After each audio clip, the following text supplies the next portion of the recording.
Hello दोस्तों, नमस्कार। आज BA final year geography third का ये नेक्स्ट वीडियो है। इसमें हम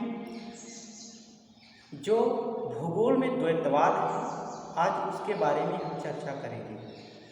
सबसे पहले हम जानेंगे भूगोल में द्वैतवाद क्या है, ये कब से प्रारंभ हुआ और इसके जनक कौन कौन हैं, भूगोल में कौन कौन से द्वैतवाद होते हैं और उनके समर्थक कौन कौन हैं, और द्वैतवाद का जो जो प्रकार है उसका जब प्रारंभ हुआ तो उसका अंत भी हुआ, तो कौन कौन से भूगोलवेत्ता हैं उसको समर्थन किया और उसका अंत भी किया है। सबसे पहले हम यह जानेंगे, अगर किसी विषय को, किसी विचार को अगर हम लेते हैं तो उसमें दो विपरीत, दो विरोधाभास विचार होते हैं। अगर बात एक ही रहती है लेकिन विचारधारा दो दो हो जाती है, तो उसी को हम एक साधारण भाषा में द्वैतवाद या द्वैतता कहते हैं। अगर हम अपनी भौगोलिक भाषा में समझें तो भूगोल में या भूगोल की विकास की प्रक्रिया में भूगोल की विषय वस्तु और अध्ययन जो उत्पन्न होती है उसको हम द्वैतवाद कहते हैं। लेकिन द्वैतता की वह स्थिति जिसमें किसी एक ही समय में समान विषय वस्तु पर दो विपरीत विचारधारा उत्पन्न होती है। जब विभिन्न विचारधारा के जब दो सिद्धांत उत्पन्न हो जाते हैं, उन्हीं को हम द्वैतवाद कहा जाता है। तो यह हमारा द्वैतवाद था। इसके बाद हम ये जानें कि द्वैतवाद का प्रारंभ कब हुआ। हम द्वैतवाद को प्रारंभ प्राचीन यूनानी और रोमन भूगोलवेत्ताओं के समय से भी प्रारंभ थी, लेकिन यह अस्तित्व में 17वीं शताब्दी में आया। यह अस्तित्व में 17वीं शताब्दी में आया। यह अस्तित्व में 17वीं शताब्दी में आया। अगर हम इसके जनक की बात करें तो बर्नहार्ड वारेनियस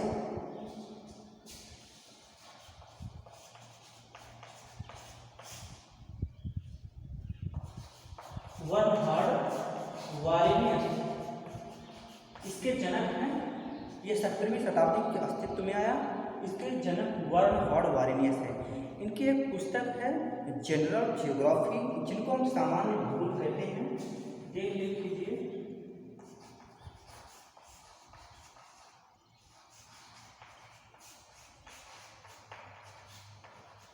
जनरल ज्योग्राफिया, इनको हम सामान्य भूगोल के नाम से जानते हैं।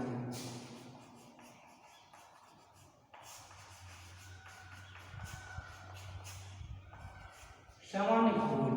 अब इन्होंने क्रमबद्ध और प्रादेशिक भूगोल के बारे में वर्णन किया है।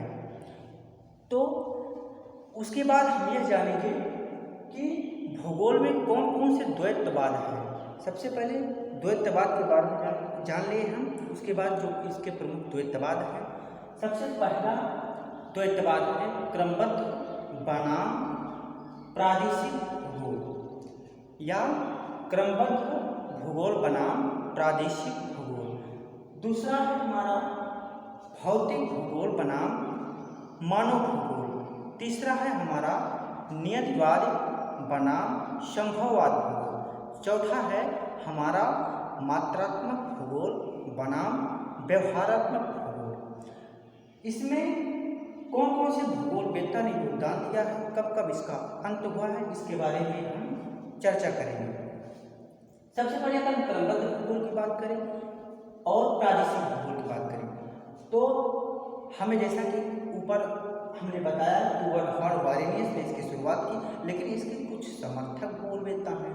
जैसे क्रमबद्ध का एक हम्बोल्ट नामक भूगोलवेत्ता है, जिन्होंने क्रमबद्ध के भूगोल का वर्णन किया।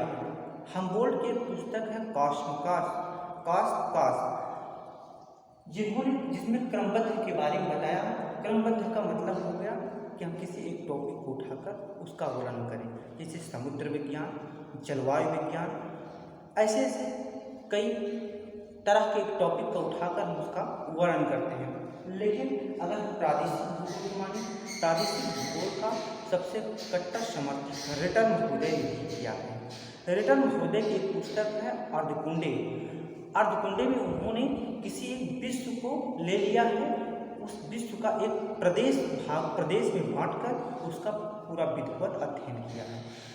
लेकिन यह हमारा 18वीं शताब्दी तक 17वीं शताब्दी से शुरू हुआ, 18वीं शताब्दी में तक चला, लेकिन 19वीं शताब्दी में इसको एक रिच्टोफैन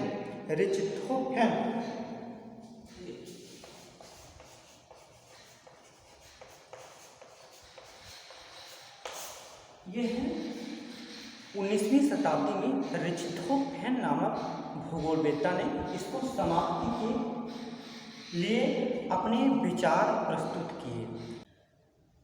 जो भूगोल में द्वैतवाद है उसमें सबसे पहले हम अध्ययन करेंगे क्रमबद्ध भूगोल और प्रादेशिक भूगोल के बारे में जानेंगे।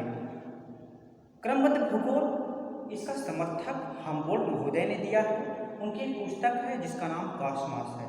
उसमें उन्होंने एक एक टॉपिक लेकर उसका अध्ययन किया, जैसे भूआकृति विज्ञान जिनको हम जियोमॉर्फोलॉजी कहते हैं, ओशिनोग्राफी जिनको हम समुद्र विज्ञान कहते हैं, उसके बाद है क्लाइमेटोलॉजी जिनको हम जलवायु विज्ञान कहते हैं। इस तरह एक एक टॉपिक लेकर उसका अध्ययन किए हैं। लेकिन रिटर्न महोदय एक प्रादेशिक भूगोलवेत्ता हैं। उनकी एक पुस्तक है अर्धकुंडे, उसमें समस्त विश्व को एक एक प्रदेशों में बांटकर उसका अध्ययन किए हैं। ठीक है, आगे हम बात करते हैं भौतिक भूगोल बनाम मानव भूगोल की। भौतिक भूगोल में एक जर्मन भूगोलवेत्ता हैं, रेचल है, रेकलेस है, उसमें आ जाती है कुमारी शैम्पुल भी।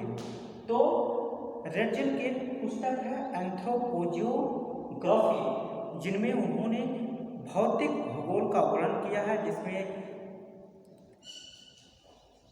भूआकृति विज्ञान, समुद्र विज्ञान, जलवायु विज्ञान या जलवायु विज्ञान के आगे हमारा है पर्यावरण भूगोल या पर्यावरण विज्ञान। इस तरह एक भौतिक आधार मानकर हमारा इसको अध्ययन कहते हैं, जिनको हम जल, ताप, मृदा, इस तरह इनको भी हम भौतिक मान सकते हैं। इस आधार पर वर्णन किए हैं। अगर हम मानव भूगोल की बात करते हैं तो इसके कुछ भूगोलवेत्ता हैं, जैसे ब्लास हैं, जीन कुन्स हैं, अल्बर्ट डिमांजिया हैं।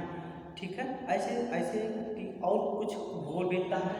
उन्होंने मानव को एक इकाई के रूप में मानकर उसका अध्ययन करते हैं। वैसे ब्लास को मानव भूगोल का पिता कहा जाता है। उसके बाद हमारा आता है नियतिवाद और संभववाद। नियतिवाद जो है हमारे जर्मन के कुछ भूगोलवेत्ता हैं, उस नियतिवाद को हम ये समझेंगे कि प्रकृति जो है वो मानव पर विजय प्राप्त कर सकता है। प्रकृति जो है, प्रकृति के बिना मानव का अस्तित्व संभव नहीं है। लेकिन हमारा ये संभववाद कहता है कि हम प्रकृति में भी जीवन की कल्पना कर सकते हैं। अतः इस द्वैतवाद को दूर करने के लिए 1919 में या 19वीं शताब्दी के लगभग बाद ग्रिफिथ टेलर एक भूगोलवेत्ता हैं, जिन्होंने नवनियतिवाद का प्रतिपादन किया। उन्होंने बताया कि हम पर्यावरण के बिना हम जीवित नहीं रह सकते हैं और पर्यावरण मानव के बिना भी संभव नहीं है। तो उन्होंने इन दोनों को समावेश किया, जिनका हम नवनियतिवाद के नाम से जानते हैं। उसके बाद हमारा आता है मात्रात्मक भूगोल और व्यवहारिक भूगोल। मात्रात्मक भूगोल हमारा कब अस्तित्व में आता है? जब हमारा द्वितीय विश्व युद्ध होता है, उसके कुछ बाद हमारा मात्रात्मक भूगोल अस्तित्व में आता है। उसमें भूगोल में गणितीय, सांख्यिकी और वैज्ञानिक भाषाओं का प्रयोग करते हैं। और उसके बाद लेकिन इस वैज्ञानिकता से हमारे कुछ भूगोलवेत्ता समर्थन उसका नहीं करते थे, इसलिए उसके अस्तित्व में एक व्यवहारिक भूगोल या व्यवहारात्मक भूगोल अस्तित्व में आया। तो एक यह भी द्वैतवाद बन गया, मात्रात्मक भूगोल और व्यवहारिक भूगोल। लेकिन जैसे जैसे इन सभी भूगोलवेत्ताओं या इन सभी द्वैतवादों का अंत हुआ, वैसे ही इस द्वैतवाद का भी अंत हुआ। आज का हमारा ये टॉपिक द्वैतवाद का खत्म होता है।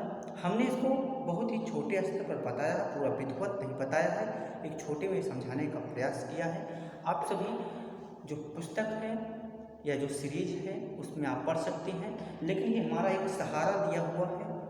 इस सहारे से आपको जो उसमें आपको समझ में नहीं आएगा, इस वीडियो के माध्यम से आपको समझ में आएगा कि हाँ क्या कैसे दिया हुआ है, एक कहानी के माध्यम से समझ में आएगा, जिससे आप अपने उत्तर पुस्तिका में अच्छे से प्रश्न लिख सकते हैं।